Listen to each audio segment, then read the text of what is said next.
Kumpirmado na ang pagbabalik showbiz ng aktres na si Maricar Reyes matapos ang ilang taong pananahimik sa telebisyon.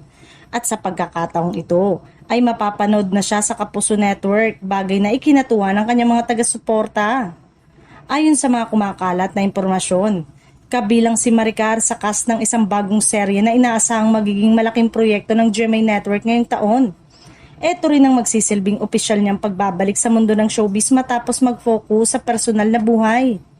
Mas lalong umingay ang balita ng kumpirmahing makakasama niya sa naturang seryang Kapuso actress na si Bea Alonzo, nakilala sa kanyang mga dekalibreng proyekto at husay na pagganap sa drama. Hindi na rin bago sa fans ang tambalan ni Maricar at Bea dahil dati na silang nagkasama sa isang serye noong nasa iisang network pa sila. Kaya naman mataas nang inaasahan ng publiko sa kanilang muling pagsasama sa isang proyekto. Bukod sa dalawa, inaasahan ding makakasama sa serye ang iba pang kilalang pangalan sa industriya na magbibigay ng mas malalim na kalidad sa kwento. Dahil dito, inaasahang magiging isa ito sa mga aabangang programa sa primetime.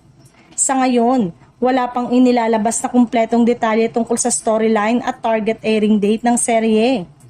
Ngunit tiyak na inaabangan na ito ng fans, lalo na ang pagbabalik ni Maricar Reyes at ang panibagong tambalan nila ni Bea Alonzo sa telebisyon.